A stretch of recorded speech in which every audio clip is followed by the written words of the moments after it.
आज हम एक बहुत ही आम सी चीज का पीछा करने वाले हैं, एक रोटी का टुकड़ा। रोटी का टुकड़ा दिलचस्प है। हाँ, हम देखेंगे कि हमारे मुंह में जाने के बाद से लेकर शरीर से बाहर निकलने तक वो टुकड़ा किन किन जादुई गलियों से गुजरता है। अच्छा, हमारे पास जो सामग्री है वो विज्ञान की किताब के नोट्स जैसी है, पर हम इसमें से जीवन के वो राज निकालेंगे जो हमें बताते हैं कि हम जिंदा कैसे हैं। बिल्कुल। ये एक तरह से हमारे शरीर के अंदर की पूरी फैक्ट्री का टूर है। फैक्ट्री का टूर, हाँ ये सही है। हम 4 मुख्य स्टेशनों या कह सकते हैं विभागों का दौरा करेंगे। पहला, जहां कच्चा माल मतलब भोजन अंदर लिया जाता है, पोषण। ओके, पोषण। दूसरा, जहां उस कच्चे माल से ऊर्जा बनाई जाती है, श्वसन। तीसरा, जहां ऊर्जा और जरूरी सामान को हर कोने तक पहुंचाया जाता है, वहन। और चौथा, जहां फैक्ट्री का कचरा बाहर फेंका जाता है, उत्सर्जन। तो चलिए इस सफर को शुरू करते हैं। सबसे पहले ये जैव प्रक्रम या लाइफ प्रोसेसेस है क्या? ये सुनने में बहुत भारी शब्द लगता है। असल में इसका मतलब बहुत आसान है।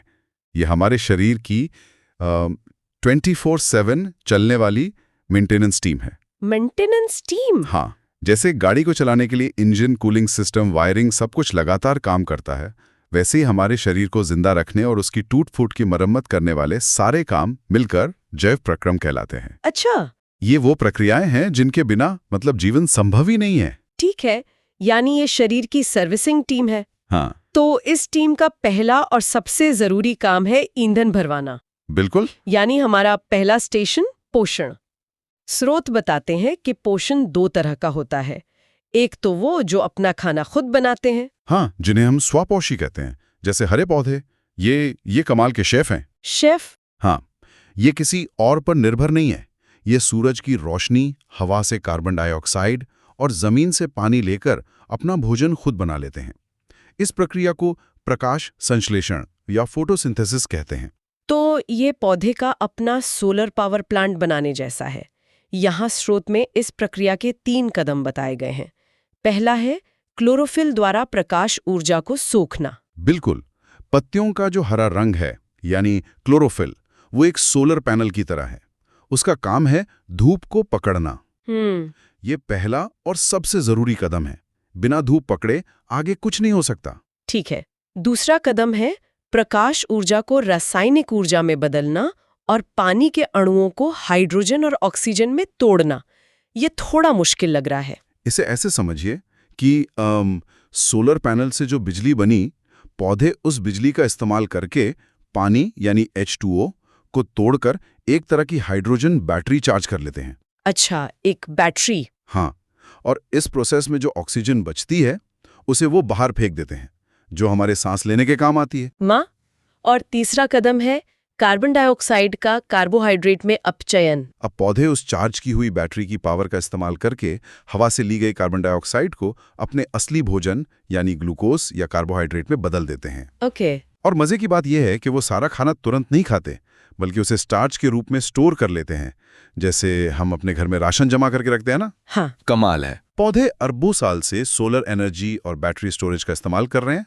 अब आते हैं हम इंसानों पर जो विषमपोषी हैं। हाँ, मतलब जो अपना खाना खुद नहीं बना सकते। तो जब रोटी का वो टुकड़ा हमारे मुंह में जाता है तो क्या होता है? यहीं से हमारी पाचन यात्रा शुरू होती है।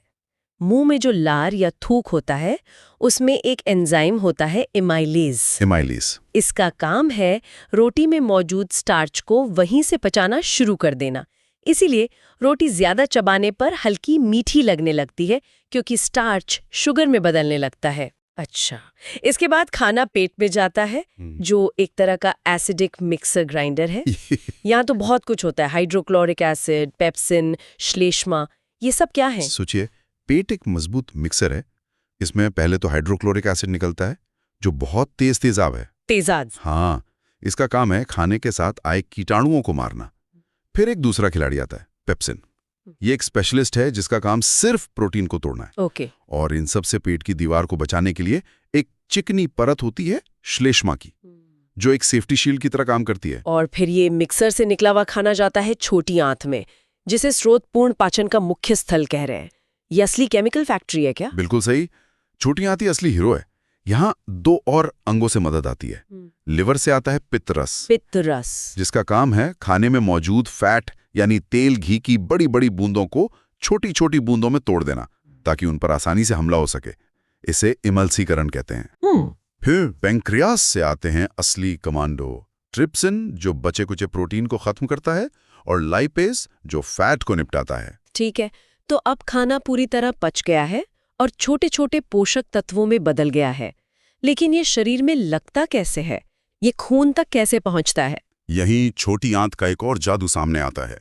उसकी अंदर की दीवारों पर लाखों उंगलियों जैसी छोटी छोटी संरचनाएं होती हैं, जिन्हें दीर्घरोम या विली कहते हैं। विली? हाँ, ये किसी तौलिए की तरह सतह का क्षेत्रफल बहुत ज्यादा बढ़ा देती हैं, ताकि ज्यादा से ज्यादा पोषक तत्वों को सोखकर सीधे खून में भेजा जा सके। यहीं से हमारा पचा हुआ भोजन ब्लड स्ट्रीम में दाखिल होता है। ठीक है, तो रोटी का टुकड़ा पचकर ग्लूकोज के रूप में खून में पहुंच गया है, लेकिन ये ग्लूकोज तो बस कच्चा ईंधन है, जैसे गाड़ी में पेट्रोल। इस पेट्रोल से गाड़ी को पावर कैसे मिलेगी? सही सवाल। यहीं पर हमारा दूसरा स्टेशन, श्वसन यानी रेस्पिरेशन, तस्वीर में आता है। एकदम सही। श्वसन का मतलब सिर्फ सांस लेना छोड़ना नहीं है। इसका असली मतलब है उस ग्लूकोज को जलाकर ऊर्जा पैदा करना। अच्छा। ये प्रक्रिया हर कोशिका के अंदर होती है। सबसे पहले कोशिका के अंदर 6 कार्बन वाला ग्लूकोज का अणु 3 कार्बन वाले एक छोटे अणु पाइरूवेट में टूट जाता है। और यहाँ से, जैसा कि स्रोत में दिखाया गया है, कहानी में 3 मोड़ आते हैं। ये वाकई दिलचस्प है, मतलब ऊर्जा बनाने के 3 अलग-अलग रास्ते हैं। हाँ, और ये इस बात पे निर्भर करता है कि वहां ऑक्सीजन मौजूद है या नहीं। पहला रास्ता है अवायवीय श्वसन, यानी बिना ऑक्सीजन के। बिल्कुल, जैसे यीस्ट या खमीर में होता है। वो इस पाइरूवेट को इथेनॉल और कार्बन डाइऑक्साइड में बदल देता है। ब्रेड का फूलना या शराब का बनना इसी प्रक्रिया से होता है। एक मिनट, दूसरा रास्ता तो हमारी मांसपेशियों के अंदर का है।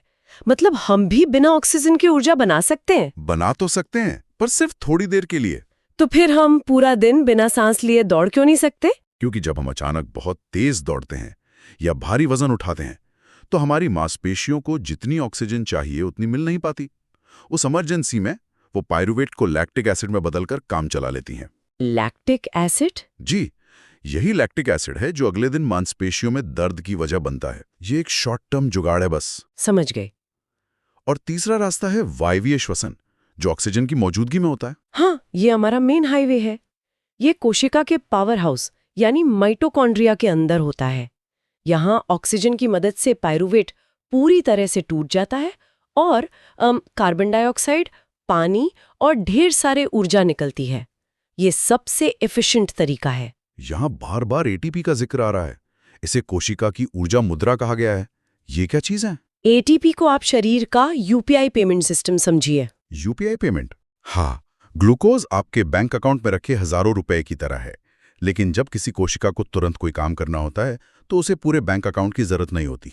उसे बस 10 रुपए का एक छोटा इंस्टेंट पेमेंट चाहिए। अच्छा। एटीपी वही 10-10 रुपए के पेमेंट पैकेट है। शरीर ग्लूकोज को तोड़कर लाखों एटीपी बना लेता है, जो कहीं भी कभी भी तुरंत इस्तेमाल हो सकते हैं। बहुत बढ़िया। तो इस सबसे एफिशिएंट वायवीय श्वसन के लिए ऑक्सीजन जरूरी है। वो हवा से फेफड़ों तक और फिर खून में कैसे पहुंचती है? हवा हमारे नासाद्वार से होकर एक लंबे पाइप यानी श्वास नली से गुजरती है और फिर फेफड़ों में पहुंचती है। फेफड़ों के अंदर ये पाइप और पतली शाखाओं में बंटकर अंत में लाखों छोटे छोटे गुब्बारों जैसी थैलियों में खुलता है, जिन्हें कूपिका या एल्वियोली कहते हैं। तो ये कूपिका ही वो खास जगह है जहां गैसों का एक्सचेंज होता है? बिल्कुल, ये वो बॉर्डर है जहां हवा और खून की मुलाकात होती है। इन गुब्बारों की दीवारें बहुत पतली होती हैं और इनके ऊपर खून की नसों का घना जाल बिछा होता है। यहीं पर हवा में से ऑक्सीजन कूदकर खून में चली जाती है और खून में मौजूद कार्बन डाइऑक्साइड बाहर हवा में आ जाती है, जिसे हम सांस छोड़कर बाहर निकाल देते हैं। इसीलिए धूम्रपान इतना खतरनाक है, क्योंकि वो इन नाजुक गुब्बारों को सीधे नुकसान पहुंचाता है। बिल्कुल, और हवा के रास्ते को भी। ठीक है, तो अब हमारे खून में पोषक तत्व भी है और ऑक्सीजन भी, लेकिन ये शरीर की खरबों कोशिकाओं तक पहुंचते कैसे हैं? क्या कोई नेशनल कुरियर सर्विस है? हाँ, सही शब्द इस्तेमाल किया। यहीं पर हमारा तीसरा स्टेशन वहन या ट्रांसपोर्टेशन आता है। आपने बिल्कुल सही कहा, कुरियर सर्विस। हमारा परिसंचरण तंत्र ठीक यही काम करता है। इसके 3 मुख्य हिस्से हैं। हृदय, जो हेडक्वार्टर का पंपिंग स्टेशन है, रक्त यानी खून, जो डिलीवरी ट्रक हैं, और रक्त वाहिकाएं मतलब नसें, जो इस पूरे सिस्टम की सड़कें हैं।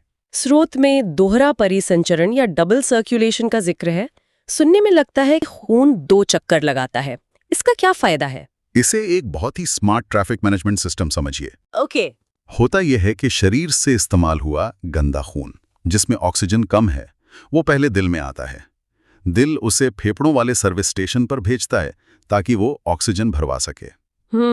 फिर वहां से साफ ऑक्सीजन से भरपूर खून वापस दिल में आता है और इस बार दिल उसे पूरी ताकत से पूरे शरीर में सप्लाई कर देता है। अच्छा, तो साफ और गंदा खून कभी मिक्स नहीं होता? कभी नहीं। और यही इसका सबसे बड़ा फायदा है। इससे हमारे शरीर को बिना मिलावट वाली हाई क्वालिटी ऑक्सीजन सप्लाई मिलती है, जिससे हम ज्यादा ऊर्जा पैदा कर पाते हैं। बिल्कुल, और अपने शरीर का तापमान स्थिर रख पाते हैं। अब पौधों की बात करते हैं। उनके पास तो दिल नहीं होता, वो पानी और भोजन को कैसे ऊपर नीचे भेजते हैं? पौधों के पास 2 तरह के पाइपलाइन सिस्टम होते हैं। पहला है जाइलम। जाइलम? ये वाटर सप्लाई का पाइप है जो जड़ों से पानी और खनिज को खींचकर पत्तियों तक पहुंचाता है। पर ये ऊपर कैसे चढ़ता है? ये चढ़ता है वाष्पोत्सर्जन की वजह से। जब पत्तियों से पानी भाप बनकर उड़ता है तो एक खिंचाव या सक्शन पैदा होता है जो नीचे से पानी को ऊपर खींचता है, ठीक वैसे ही जैसे हम स्ट्रॉ से जूस पीते हैं। अच्छा, स्ट्रॉ की तरह। और दूसरा पाइपलाइन। दूसरा है फ्लोएम। फ्लोएम ये फूड डिलीवरी सर्विस है। ये पत्तियों में बने भोजन को पौधे के हर हिस्से तक पहुंचाता है, चाहे वो जड़ें हों, फल हों या तना। और इस डिलीवरी के काम में पौधे को अपनी ऊर्जा यानी एटीपी खर्च करनी पड़ती है। तो अब हमारी रोटी के सफर का आखिरी स्टेशन आ गया है। इतनी बड़ी फैक्ट्री चली है तो जाहिर है कचरा भी पैदा हुआ होगा। बिल्कुल। इस कचरे का क्या होता है? हमारा चौथा स्तंभ, उत्सर्जन। सही। हर प्रक्रिया में कुछ बेकार या कह सकते हैं जहरीले पदार्थ बनते हैं। उत्सर्जन हमारे शरीर का वेस्ट मैनेजमेंट और रिसाइकलिंग प्लांट है, और इस प्लांट के सबसे महत्वपूर्ण कर्मचारी हैं हमारे वृक्क यानी किडनीज। तो किडनी का काम खून को साफ करना है। हाँ, लेकिन ये किसी साधारण फिल्टर जैसी नहीं है। ये एक बहुत ही एडवांस्ड आरओ सिस्टम की तरह है।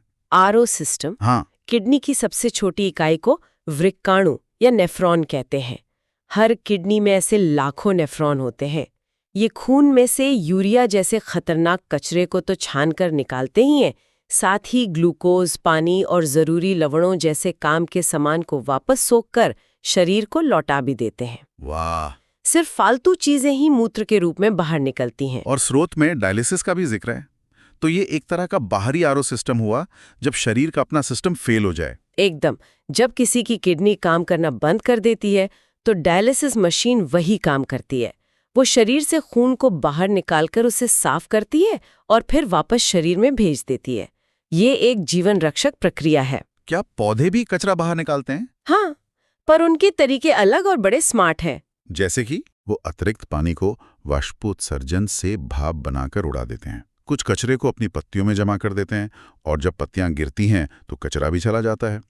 और कुछ बेकार चीजों जैसे गोंद और रेजिन को वो अपनी पुरानी लकड़ी यानी जाइलम में स्टोर कर देते हैं। तो रोटी के एक टुकड़े का ये सफर वाकई कमाल का है। हमने देखा कि कैसे ये 4 सिस्टम पोषण, श्वसन, वहन और उत्सर्जन अलग अलग नहीं है, बल्कि एक दूसरे से पूरी तरह जुड़े हुए हैं। हाँ, ये एक ऐसी अविश्वसनीय मशीन है जो खुद ही अपना ईंधन बनाती है, ऊर्जा पैदा करती है, सामान पहुंचाती है और अपनी सफाई भी कर लेती है। बिल्कुल, ये हमारे शरीर की जटिलता और सुंदरता को दिखाता है। कोई भी एक सिस्टम दूसरे के बिना अधूरा है। सही बात है। बिना पोषण के ऊर्जा नहीं, बिना श्वसन के शक्ति नहीं, बिना वहन के सप्लाई नहीं, और बिना उत्सर्जन के पूरा सिस्टम जहर से भर जाएगा।